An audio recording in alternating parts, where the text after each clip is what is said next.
My wife chose her real dad over the man who raised her. Announced he was unwanted at the altar. I left for Alaska and reclaimed my life now.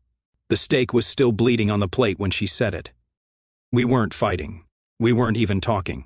Just chewing in sync, like some god-awful metronome of a dying marriage. The kind of silence that's not peaceful.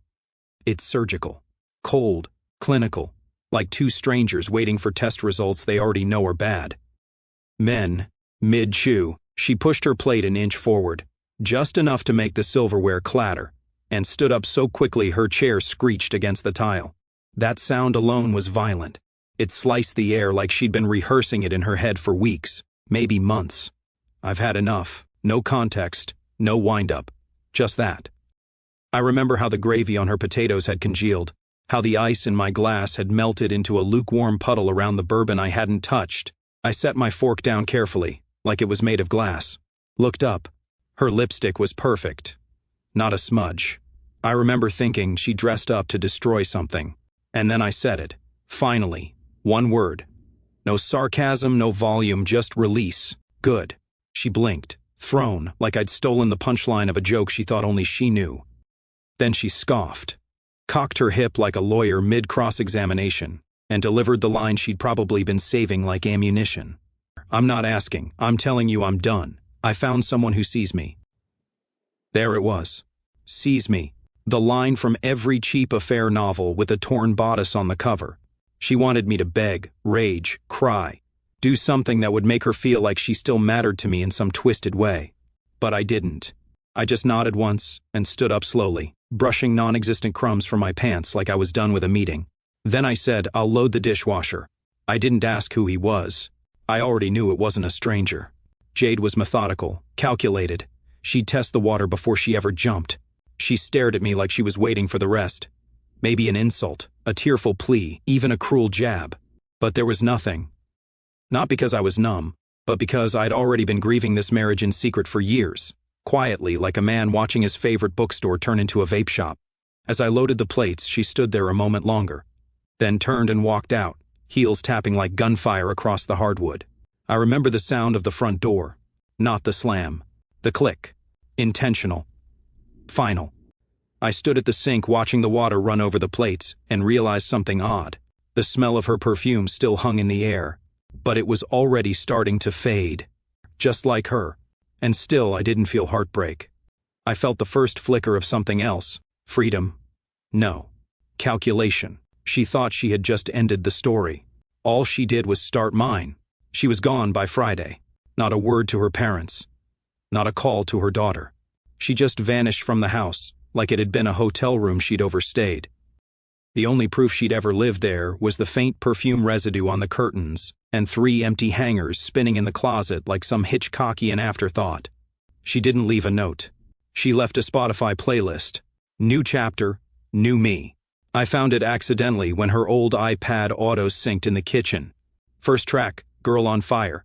You'd think it was a teenager's breakup, not the slow disintegration of a 22-year marriage. By Monday, she'd updated her address on our joint credit card account. I got the notification while stirring sugar into my coffee. She'd moved in with him. Zeke, 37. Personal trainer. Drove a Dodge Charger he couldn't afford and wore compression shirts like they were a second skin. I'd seen him in the building before. Tall, shiny, smug. The kind of guy who uses words like alpha and refers to himself in the third person when drunk. He worked 2 floors down from her. It was probably accidental the first time.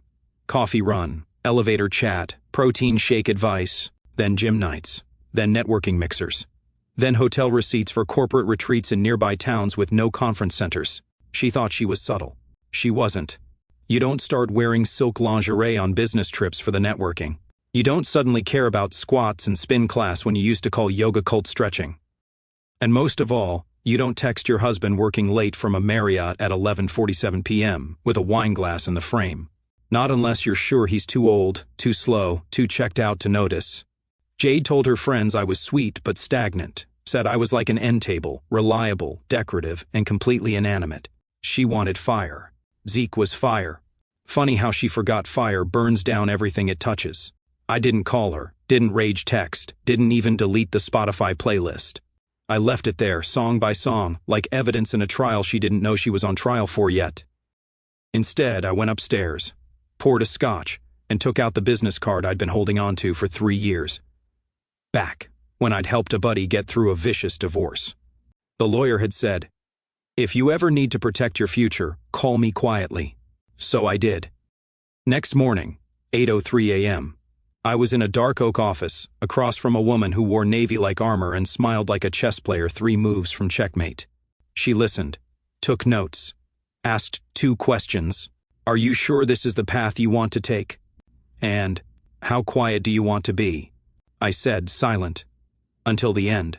She nodded. And just like that, the counterattack began. No arguments, no pleading. No last-ditch marriage counseling funded by guilt.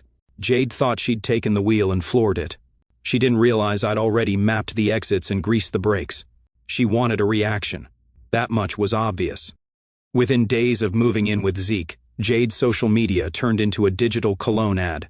Sweaty selfies with filtered sunsets, captions like she was narrating a midlife rebrand. Sometimes peace starts with burning the old script. New chapter, new fire.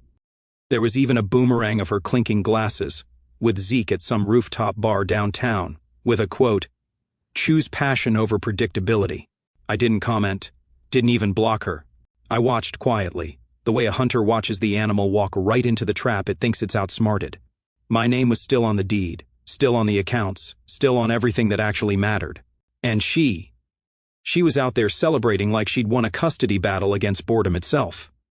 So while she posed with martinis and posted about her inner goddess awakening, I did the most radical thing imaginable for a man in my shoes. I disappeared. Strategically. I didn't tell anyone what had happened. No tearful monologues to friends. No whiskey-soaked barstool therapy sessions. Just smiles. Calm, polite, even cheerful. You see, people underestimate silence. Silence is unnerving. It's a vacuum that makes liars talk too much, and betrayers second-guess themselves. Jade had counted on fury. Instead, she got nothing. That nothing haunted her. I listed the house the next week, not on Zillow like a desperate man purging his past. No. I handed it over to a private agent. Quiet deal.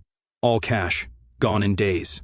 I moved into a furnished apartment for the time being. Nothing fancy, just a base of operations. Minimal, controlled, peaceful. When the divorce papers came, I didn't fight. No alimony squabble, no demands. Just a signature and a nod. She walked away with what looked like a victory. She even texted me after, "Thanks for not making it harder than it had to be. I think this is best for both of us. You deserve someone who sees you too." I read it. Stared at the blinking cursor like it was gasping for a response. And then I didn't type a single word. She would take that silence however she wanted. Guilt. Closure.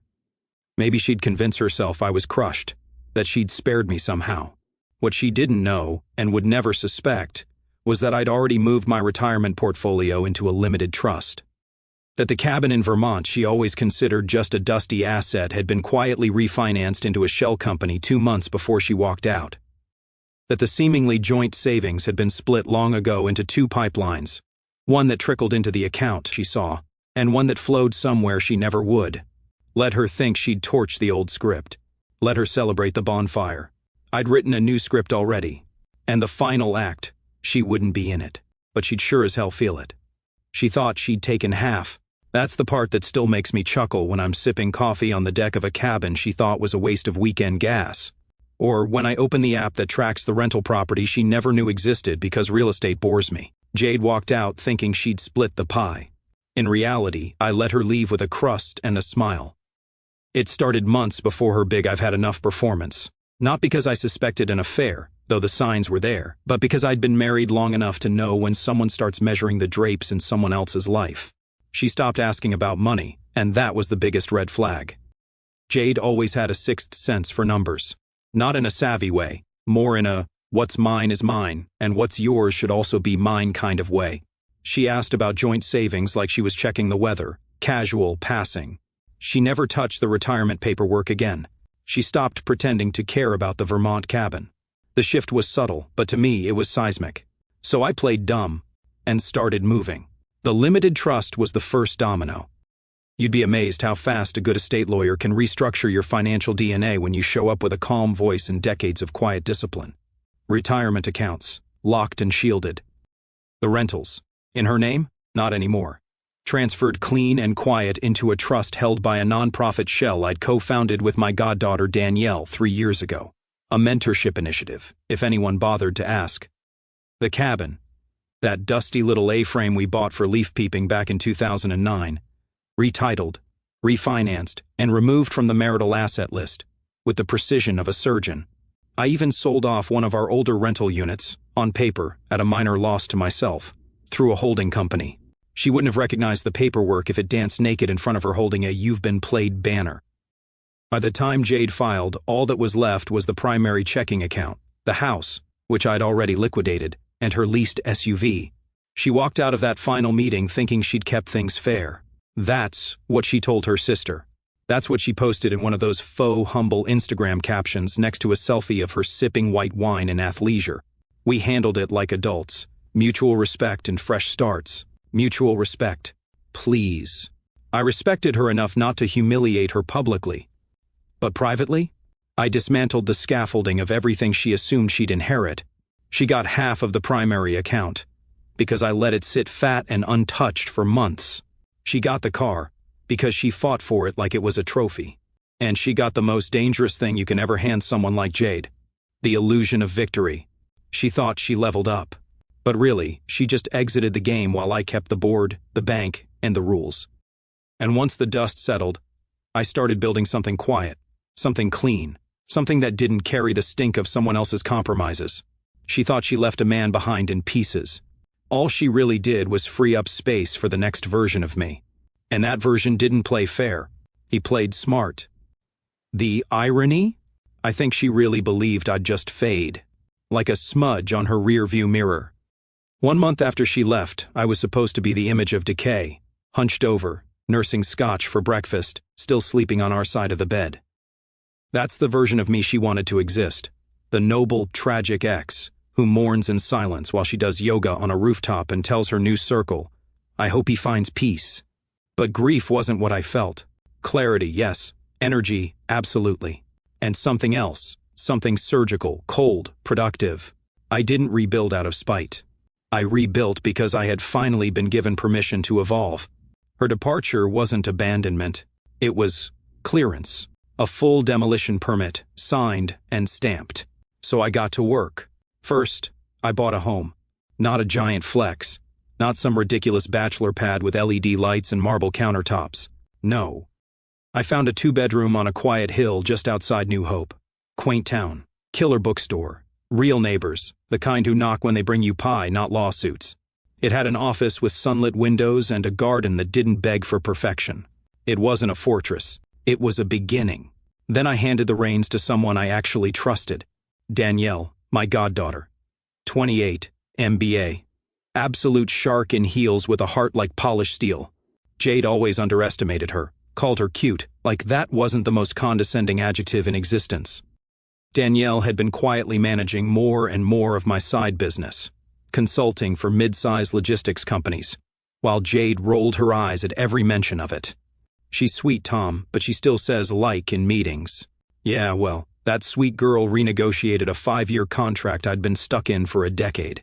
And when I told her I wanted out, wanted peace, wanted her to run things full-time, she didn't hesitate.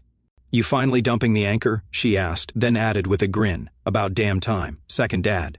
Danielle didn't want my sympathy. She wanted the keys.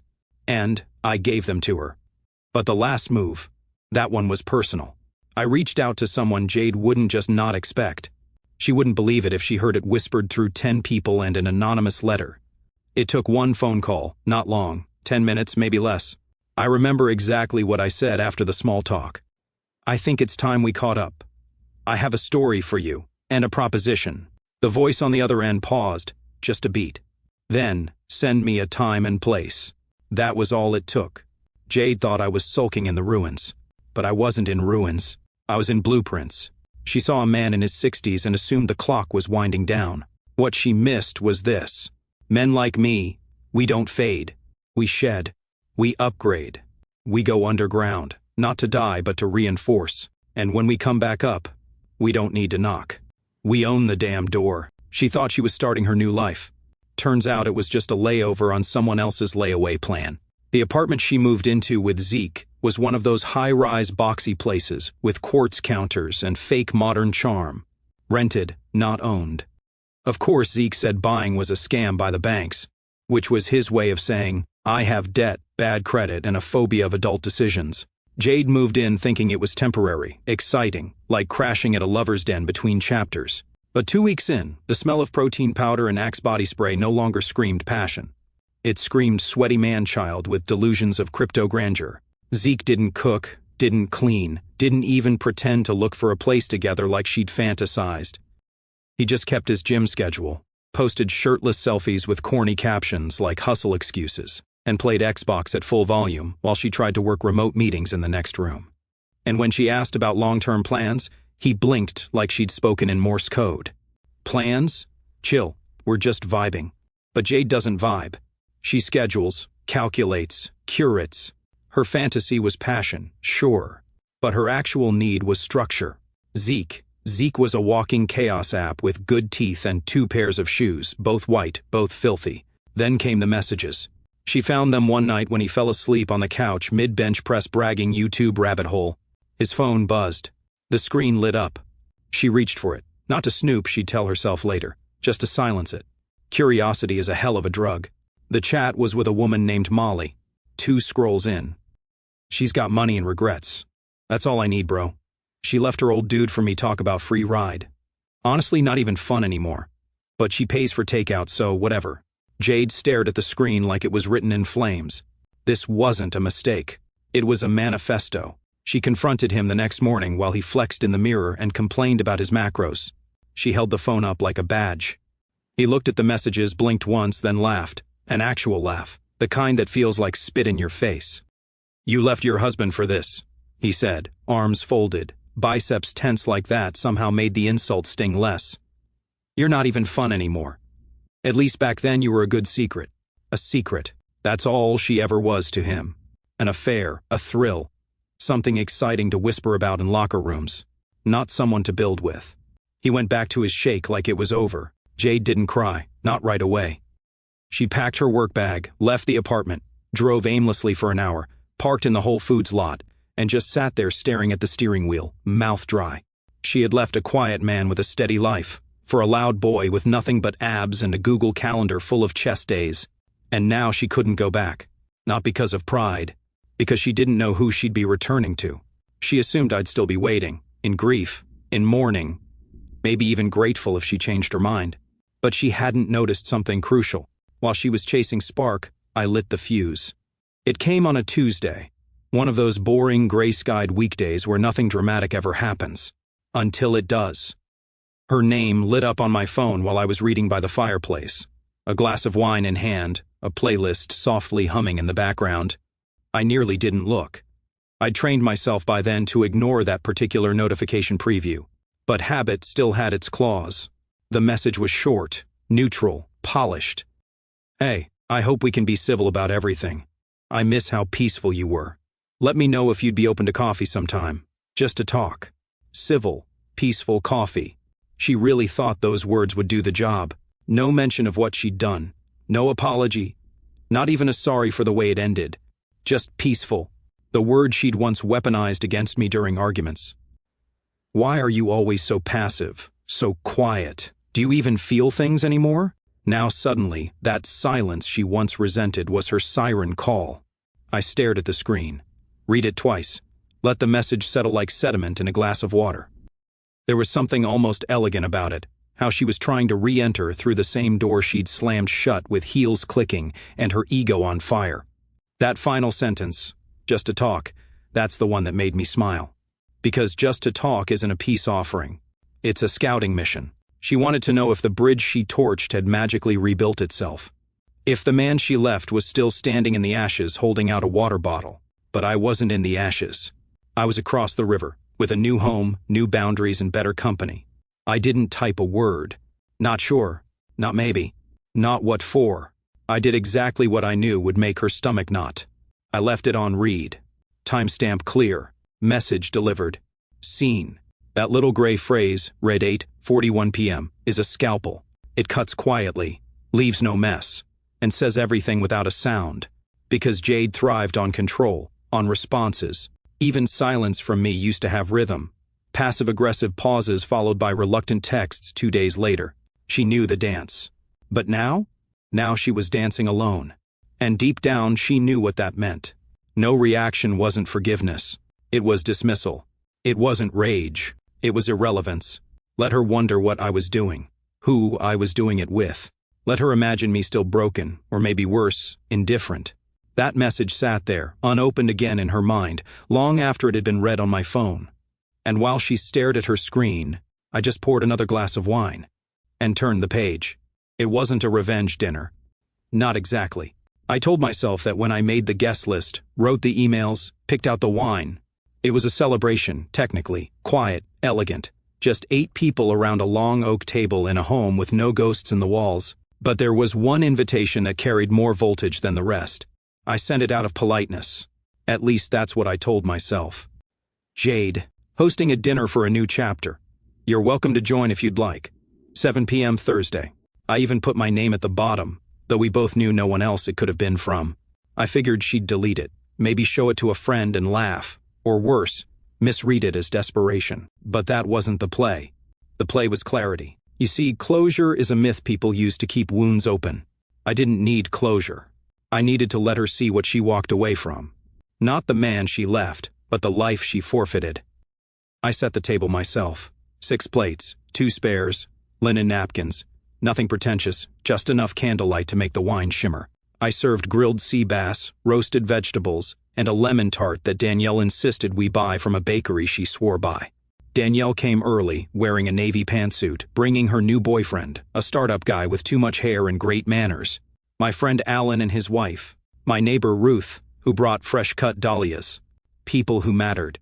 People who had watched me fall apart quietly and rebuild without asking for applause. Then, at 6:59 p.m., the doorbell rang. I opened it. And there she was. Jade, wearing a structured blazer over a low-cut blouse, like she couldn't decide if it was a dinner or a pitch meeting. Her hair pulled back too tightly. Too much perfume. Same brand, but it clung a little more desperately now. Her smile was brittle.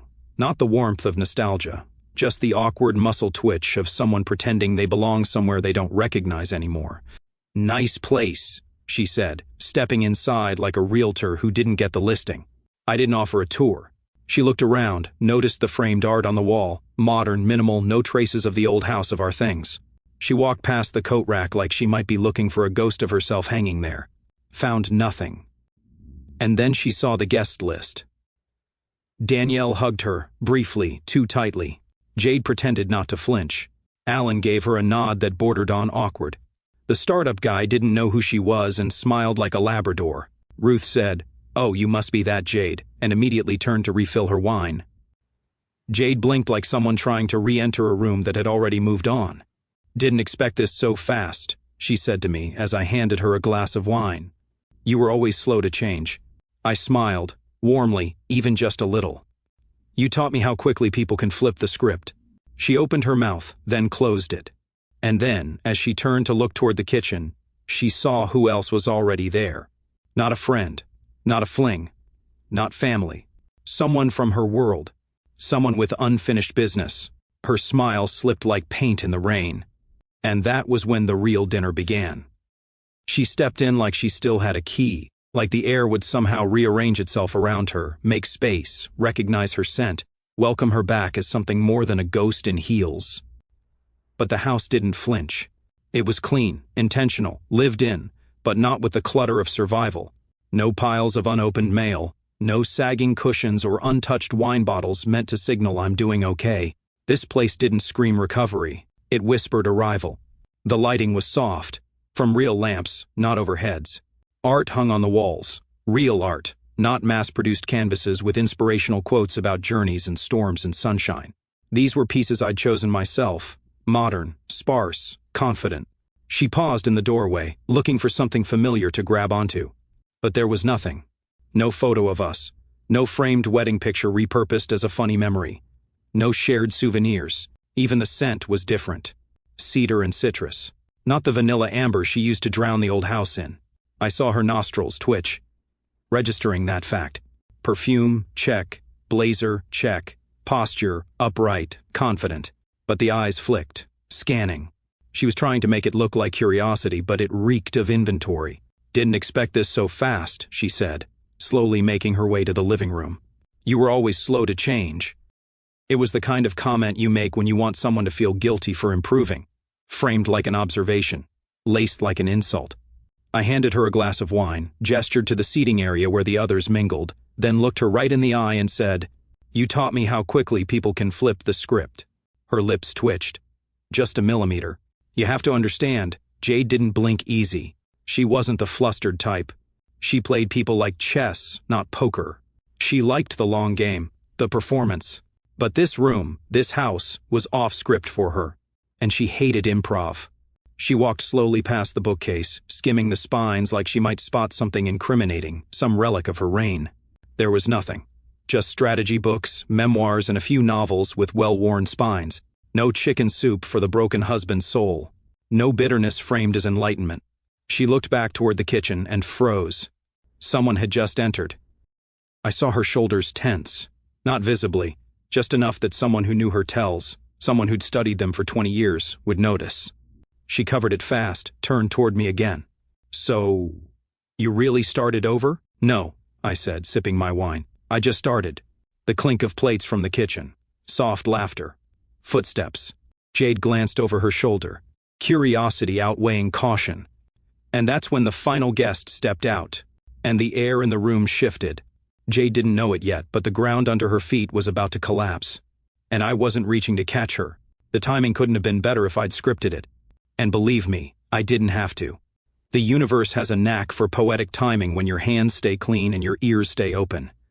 The final guest entered from the kitchen just as Jade turned to refill her wine, still clinging to whatever scraps of dignity she thought she was balancing in her designer heels. She was mid-smirk, mid-performance, offering some polished line about how it's just nice to see people living well, when... Silence. Not the awkward kind. Not even the dramatic kind. This was the kind of silence that introduces someone. All heads turned. And there she was. Clara Langford, 55, immaculate, a presence, not a person. Hair in a sleek silver twist. Navy pantsuit tailored within an inch of its life. She carried a bottle of wine, of course, always prepared to contribute. But her real offering was presence.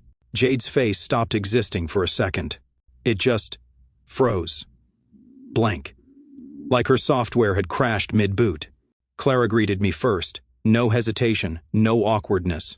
A warm hand on my arm. A kiss on the cheek. A quiet, "It smells incredible in here. Thomas, thank you for having me. You're the only one I trust with wine this expensive." I smiled. She laughed and took the seat I'd reserved for her, next to mine. Right at the head of the table. Jade stood rigid, her wine glass tilted slightly in her hand. Just enough for a drop to land on the rug she'd already mentally decided was too tasteful for me to have chosen on my own.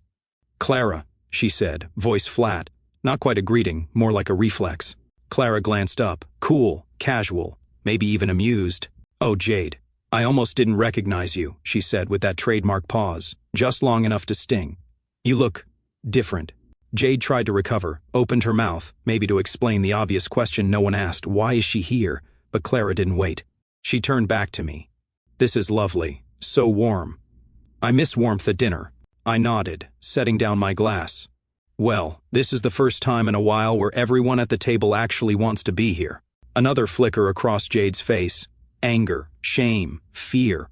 Hard to tell when the mask cracks so fast. Danielle leaned toward Jade just then. Not maliciously, just helpful. "You two know each other?" Jade didn't answer. "So I did." "They work together," I said simply. "Jade left the company about 6 months ago, right? Wasn't that around when there was that, what did they call it, personal tension?" Clara chuckled softly. "That's one way to put it. Now, let me explain something. Jade's departure from that firm wasn't a clean exit. She spun it online as a mutual separation due to philosophical differences. But internally there was a whisper trail. Words like insubordination, ethical concerns, and undermining leadership got passed around. Rumor had it she made a power play, tried to box Clara out of a major client, and it backfired spectacularly. She hadn't quit. She'd stormed out. And now, here was the woman she tried to professionally assassinate, sitting at my table, sipping my wine, laughing at my jokes. Next to me. Not across. Not down. Next to me. Jade sat, finally, in the only open chair, which just happened to be the least visible spot at the table. Not an accident. I didn't gloat. I didn't have to. Her smirk had vanished. And in its place, a silence I hadn't seen on her face since the day she walked out of my life. Because in that moment, she finally realized she didn't just lose a husband. She lost the narrative. The clink of forks and low murmur of conversation filled the room. Nothing forced, nothing tense, at least not for anyone but her. Jade barely touched her plate. Her wine glass stayed half full. She sat stiffly, like a mannequin propped at a table she didn't pick, surrounded by people she used to look down on, or simply forget. Everyone else laughed, shared stories, leaned in. She hovered at the edge like a misplaced caption under the wrong photo. Then Clara turned to her, casually but with precision, that unmistakable executive polish. Her tone had that gleam women in power sharpen after decades of being underestimated. "So nice to see you again, Jade," she said across the rim of her wine glass, eyes warm, voice calm. "You look tired." It was delivered like a compliment. Almost. The room paused, just enough to register the weight. Jade blinked once. Twice. "It's been a long week." Clara nodded. Long weeks happen when there's cleanup to do. Jade's lip twitched. Her fork hit the plate with the smallest clank. She was cracking. I knew the signs. I raised my glass, slow and deliberate. To people who stick with you when others don't. It landed like a needle through velvet. Danielle smiled into her napkin. Alan cleared his throat to cover a chuckle. Even Ruth, bless her soul, sipped her wine in exaggerated silence. Jade stood suddenly, clutching her napkin like it might shield her from the air itself. "Well, I tilted my head gently. "Oh, you don't want to miss dessert." She hesitated. "It's lemon tart," I added. "Clara brought it." That was the trap. Not loud, not cruel, just devastating. Jade froze. She knew. It wasn't about the dessert. It was about the details. Lemon tart. Her favorite. Not mine. Never was. I always found it too sharp. She used to buy it from that French bakery on Broad Street, the one that closed last year. I hadn't touched lemon anything since she left. And yet, here it was. Brought by Clara. Brought by her former boss. Brought by the woman she tried to cut out of the company before leaving it in ashes. Jade's voice was low, controlled. "How long have you two—" I didn't look at her.